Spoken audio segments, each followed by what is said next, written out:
This land is your land, this land is my land, from California to the New York Island. And between California and New York sits Oklahoma. And this is the only place you can see the handwritten lyrics to that tune. The Woody Guthrie Center is here to preserve Woody's body of work and then to present and share it with the public. So we're here as a resource, we're here to share some music with folks, share a message through that music, and a lot of Oklahoma history. Woody Guthrie was more than a musician. He was an advocate for social justice, equality, and diversity. His ability to express a viewpoint through art was one, some say, Woody perfected. And he was able to do it in a way that could often be a little bit sarcastic, a little playful, and then hit you pretty hard with the realization of, oh my gosh, that's what he's talking about. Woody's most iconic work, This Land Is Your Land, was written in February of 1940 in response to Kate Smith's version of God Bless America, expressing an idealized view of the country. And it wasn't that he didn't appreciate the song. It's just that he was seeing it wasn't speaking for his people.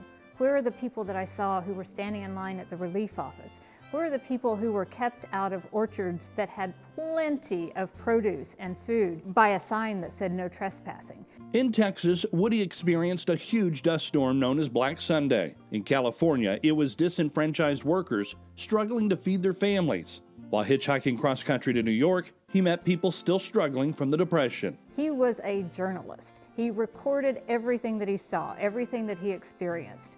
The Guthrie Center is home to more than 10,000 items. That's just in Woody's collection. His fiddle and mandolin are here.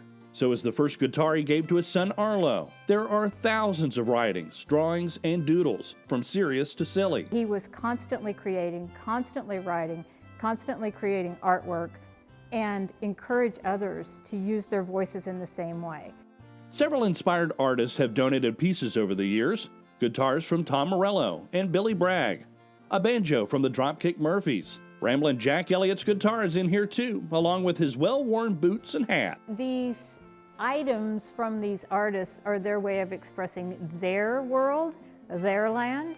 These artists trace their influences back to Woody. We see his voice in people like Tom Morello, who stands up and rages against the machine. We see his voice in contemporary musicians and in activists. The 12,000 square foot center is complete with the performance space for concerts and programs. A special exhibit room changes out about 3 times a year. They aren't necessarily tied to Woody, but there is a common thread. They're all people, artists, or movements that create some kind of positive change in our world. The Woody Guthrie Center doesn't limit that positive change to just professional musicians. The folks here hope all of their guests leave inspired. All of us have that creativity. All of us have that voice inside ourselves, and we just need to engage that creativity and share it with others. Woody Guthrie passed away on October 3rd, 1967, but his message certainly lives on. He's here in all of these artist activists. He's here in the music, he's here in their lyrics, and he's here in the voices of those who speak up for those who need our voices. In downtown Tulsa, I'm Jason Grubbs for Discover Oklahoma.